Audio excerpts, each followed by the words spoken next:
Hello दोस्तों, नमस्कार। स्वागत है आप सभी का हमारे इस YouTube channel GK with Saroj पर। तो दोस्तों, आज के इस वीडियो में फिर से हम लोग 20 क्वेश्चन का रैपिड फायर रिवीजन करेंगे, यानी फास्ट में रिवीजन करेंगे। ठीक है, वीडियो रहेगा 8 से 10 मिनट का। और चलिए, पहला, दूसरा, तीसरा पार्ट पीछे अपलोड हुआ है पहले से ही। तो पहले पार्ट और दूसरे पार्ट में 10-10 सवाल है और तीसरे पार्ट में 20 सवाल है और इस पार्ट में भी 20 सवाल रहेगा। तो मॉडर्न हिस्ट्री का रैपिड फायर रिवीजन हो रहा है, तो वीडियो को लाइक शेयर करना मत भूलिए। और चलिए वीडियो को स्टार्ट करते हैं समय को बिना बर्बाद किए। तो पहला जो क्वेश्चन है आपका आज का 41 नंबर, जो कि हमने पिछले क्लास में पार्ट 3 में इस क्वेश्चन को कमेंट में आंसर करने को कहा था। इस क्वेश्चन का आंसर कमेंट में देने को बोल रहा था। तो देखिए, इसका क्वेश्चन है, इस क्वेश्चन का आंसर जो है ये बी होगा। ठीक है, क्वेश्चन क्या है, निम्नलिखित कथनों में से कौन सा सही है। ठीक है, कौन सा सही है। तो इसका जो स्टेटमेंट है, 4 ऑप्शन। आधुनिक कोची भारत की स्वतंत्रता डच उपनिवेश था, ये गलत है। डच और पुर्तगालियों को पराजित किया और आधुनिक कोची में उन्होंने फोर्ट विलियम का निर्माण किया। ठीक है, तो ये स्टेटमेंट सही है, यही स्टेटमेंट सही है, यही आंसर सही होगा। और ये जो सी जो है, आधुनिक कोची पहले डच उपनिवेश था जिस पर बाद में पुर्तगालियों का अधिकार हो गया, ये गलत है। आधुनिक कोची कभी भी ब्रिटिश उपनिवेश का भाग नहीं था, ये भी बात गलत है। तो चलिए, आज का दूसरा सवाल है, यानी 42 नंबर सवाल है, 42। तो भारत में ईस्ट इंडिया कंपनी की सफलता का राज था। भारत में ईस्ट इंडिया कंपनी की सफलता का राज क्या था, ये बताना है। तो देखिए, पहला जो ऑप्शन है, भारत में राष्ट्रीय भावना की कमी, पहला। दूसरा, कंपनी, तो ये जो सफलता का जो राज है, भारत में राष्ट्रीय भावना की कमी, ये सही बात है। कंपनी की सेना को पश्चिमी प्रशिक्षण मिला था तथा उनके पास आधुनिक हथियार थे, ये भी बात सही है। और भारतीय सैनिकों में राष्ट्रीय भावना का अभाव था, जिसके फलस्वरूप कोई जो उन्हें अच्छा वेतन दे अपनी सेवा में लगा सकता था, तो ये बात भी सही है। यानी कि तीनों का तीनों ऑप्शन सही है, मतलब ऑप्शन 4 उपयुक्त तीनों सही होगा। ठीक है, क्या कह रहा है सवाल, भारत में ईस्ट इंडिया कंपनी की सफलता का राज था। तो ये सफलता का जो राज था, ये ऑप्शन ए, बी, सी तीनों सही है, यानी उपयुक्त इसका तीनों सही होगा, ऑप्शन डी। ठीक है, आगे नेक्स्ट क्वेश्चन है 43। निम्नलिखित ब्रिटिश कंपनियों में से किसे भारत में व्यापार करने का पहला अधिकार पत्र प्राप्त हुआ था। तो इसका सही आंसर होगा लिवेंट कंपनी को। ठीक है, लिवेंट कंपनी को जो है भारत में पहला अधिकार व्यापार करने का प्राप्त हुआ था। ठीक है, सवाल है, निम्नलिखित ब्रिटिश कंपनियों में से किसे भारत में व्यापार करने का पहला अधिकार पत्र प्राप्त हुआ था। तो लिवेंट कंपनी को। नेक्स्ट है, सॉरी दोस्तों, ये क्वेश्चन तो हमने दिखाया नहीं डिस्प्ले पे, तो अब दिखा देते हैं।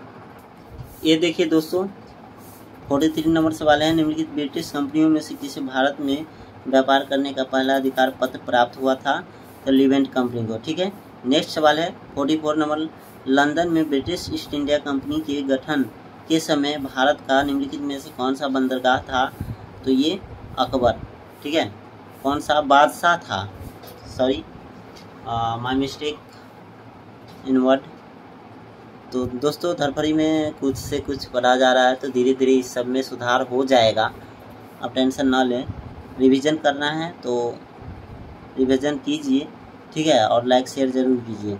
लंदन में ब्रिटिश ईस्ट इंडिया कंपनी के गठन के समय तो भारत का निम्नलिखित में से कौन बादशाह था। तो ये अकबर बादशाह था। ठीक है, नेक्स्ट 45 नंबर सवाल है, ये किस मुगल सम्राट के काल में इंग्लिश ईस्ट इंडिया कंपनी ने भारत में सर्वप्रथम कारखाना स्थापित किया। जहांगीर मुगल सम्राट के काल में, यानी समय में। ठीक है, इंग्लिश ईस्ट इंडिया कंपनी ने भारत में सर्वप्रथम कारखाना स्थापित किया, तो जहांगीर के समय में। ठीक है, नेक्स्ट आगे बढ़ते हैं। अगला सवाल है दोस्तों 46 नंबर, ईस्ट इंडिया कंपनी की प्रथम फैक्ट्री स्थापित की गई थी। तो सूरत में, ठीक है। ईस्ट इंडिया कंपनी की जो प्रथम फैक्ट्री स्थापित की गई सूरत में।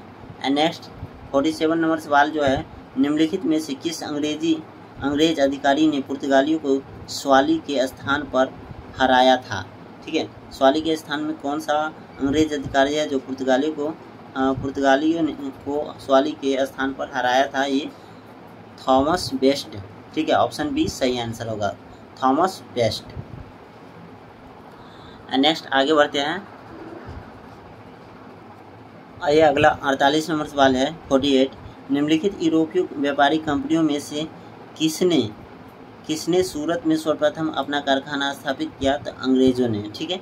नेक्स्ट आगे बढ़ते हैं। 49 नंबर सवाल है, वर्ष 1613 ईस्वी में अंग्रेजी ईस्ट इंडिया कंपनी को कहाँ एक कारखाना व्यापार स्थल स्थापित करने की अनुमति मिली? ये सूरत में, ठीक है। तो फिर से याद रखेंगे इसको, वर्ष 1613 ईस्वी में अंग्रेजी ईस्ट इंडिया कंपनी को कहाँ एक कारखाना व्यापार स्थल स्थापित करने की अनुमति मिली? सूरत में। नेक्स्ट 15 नंबर सवाल पे आते हैं। आइए 48 नंबर सवाल जो है ये 48 नंबर सवाल तो हम लोग कर लिए हैं, 50 नंबर सवाल है। ये देखिए 50 नंबर सवाल है, ईस्ट इंडिया कंपनी को प्रारंभिक दौर में वेस्टर्न प्रेसिडेंसी कहाँ थी? तो सूरत में, ठीक है। ईस्ट इंडिया कंपनी के प्रारंभिक दौर में वेस्टर्न प्रेसिडेंसी कहाँ थी? सूरत में, ठीक है। नेक्स्ट आगे है 51 नंबर सवाल, ब्रिटिश ईस्ट इंडिया कंपनी ने बम्बई किससे लिया? ठीक है, तो बम्बई किससे लिया ब्रिटिश ईस्ट इंडिया कंपनी? पुर्तगालियों से, ठीक है। आगे बढ़ते हैं 52 नंबर सवाल पे आते हैं। आइए 52 नंबर सवाल कह रहा है कि ईस्ट इंडिया कंपनी के किस अंग्रेज गवर्नर को औरंगजेब द्वारा भारत से निष्कासित किया गया? तो ये ऑप्शन इसका सही बी होगा, सर जॉन चाइल्ड के द्वारा। ईस्ट इंडिया कंपनी के किस अंग्रेज गवर्नर को औरंगजेब द्वारा भारत से निष्कासित किया गया? तो ये सर जॉन चाइल्ड को औरंगजेब द्वारा निष्कासित किया गया ईस्ट इंडिया कंपनी के, ठीक है। नेक्स्ट है 53 नंबर सवाल, निम्नलिखित में से प्रथम कर्नाटक युद्ध का कौन सा तात्कालिक कारण था? ठीक है, प्रथम कर्नाटक युद्ध का प्रथम तात्कालिक कारण जो था ये था और अंग्रेजों द्वारा फ्रांसीसी जहाज़ों का अधिग्रहण। ये इसका ऑप्शन डी सही आंसर होगा। तो फिर से याद रखेंगे, प्रथम कर्नाटक युद्ध को कौन सा तात्कालिक कारण था?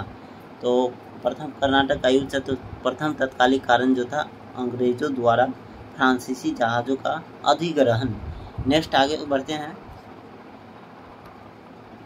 52 नंबर सवाल है 54 नंबर, ये कर्नाटक युद्ध किन किन के मध्य लड़ा गया? तो कर्नाटक युद्ध जो लड़ा गया किस किस के बीच? औरंगजेब यानी अंग्रेज और फ्रांसीसी के बीच, ठीक है। कर्नाटक युद्ध किसके बीच हुआ? तो यहाँ पर अंग्रेज और फ्रांसीसी के बीच, ठीक है। नेक्स्ट आगे है 55 नंबर सवाल, ये इसका ऑप्शन लाते हैं पहले।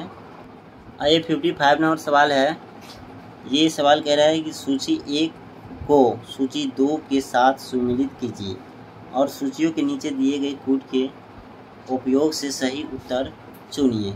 सूची 1 सूची 2, यहाँ 1 में है जो कह रहा है कि यहाँ पर ABCD होगा, ABCD, ठीक है। यहाँ पर तो ए में प्रथम कर्नाटक युद्ध जो है ये इसका मिलान होगा 4 के साथ। एक्सला चैपल की संधि से अंत हुआ, ठीक है। प्रथम कर्नाटक युद्ध जो अंत हुआ एक्सला चैपल की संधि से। एंड तृतीय कर्नाटक युद्ध जो अंत हुआ पेरिस की संधि से अंत हुआ, ठीक है। एंड द्वितीय कर्नाटक युद्ध जो है इसका और निर्णायक युद्ध के साथ अंत हुआ, ठीक है। और प्रथम मैसूर युद्ध जो हुआ ब्रिटिश की हार हुई उस युद्ध में, ठीक है। तो इसका सही आंसर है ऑप्शन सी। ए का 4 है, बी का 1 है, सी का 3 है और डी का 2 है, ठीक है। एक आचार यानी प्रथम कर्नाटक युद्ध, एक्सला चैपल की संधि से अंत, तृतीय कर्नाटक युद्ध, पेरिस की संधि से अंत, एंड यहाँ पर द्वितीय कर्नाटक युद्ध ये और निर्णायक युद्ध था, एंड प्रथम मैसूर युद्ध जिसमें ब्रिटिश की हार हुई। ठीक है, आगे बढ़ते हैं, 56 नंबर सवाल पे आते हैं। 56 नंबर सवाल है, निम्नलिखित में से कौन सा प्रथम यूरोपियन व्यक्ति था जिसने भू क्षेत्र अर्जित करने के उद्देश्य से भारतीय राजाओं के झगड़े में भाग लेने की नीति आरंभ की? ये डुप्ले के द्वारा। इसका सही आंसर होगा डुप्ले। ठीक है, नेक्स्ट आगे है 57 नंबर सवाल, भारत में फ्रांसीसियों ने अपना सबसे पहला कारखाना निम्न स्थानों में से कहाँ लगाया? सूरत में। ठीक है, आगे 58 पर आते हैं। 58 नंबर सवाल है, फ्रांसीसी ईस्ट इंडिया कंपनी स्थापित हुई थी लुई 14वें के शासनकाल में। एंड यहाँ पर रैपिड फायर रिवीजन हो रहा है, यानी फास्टिंग रिवीजन कर रहे हैं, इसलिए हम सिर्फ क्वेश्चन आंसर बताते जा रहे हैं। आगे नेक्स्ट है 59 नंबर सवाल, निम्नलिखित में से किसे भारत में फ्रांसीसी कंपनी का संस्थापक माना जाता है? कॉलवर्थ को फ्रांसीसी कंपनी का संस्थापक माना जाता है। यहाँ पर आते हैं 60 नंबर सवाल पे। 60 नंबर सवाल कह रहे हैं, बांडीवास का युद्ध 1760 का नेतृत्व किस फ्रांसीसी गवर्नर के द्वारा किया गया था? काउंट दी लाली के द्वारा। ठीक है, नेक्स्ट है आपका होमवर्क, जिसका आंसर आपको कमेंट में करना है प्रत्येक डे के हिसाब से, यानी जैसे प्रत्येक दिन हम होमवर्क रखते हैं वैसे ही आपको कमेंट में आंसर देना है प्रत्येक दिन की तरह से। यहाँ पर है 61 नंबर सवाल, जो होमवर्क है इसका कमेंट में आंसर बताना है। बंगाल स्थित किस बंदरगाह को अंग्रेजों ने समुद्री डकैती हेतु प्रयोग में लिया था? ठीक है, तो यहाँ पर कमेंट में बताना है चारों ऑप्शन में से क्या होगा इसका सही आंसर। चलिए दोस्तों, चलते हैं। Best of luck, thanks for watching my video को लाइक शेयर जरूर कीजिए।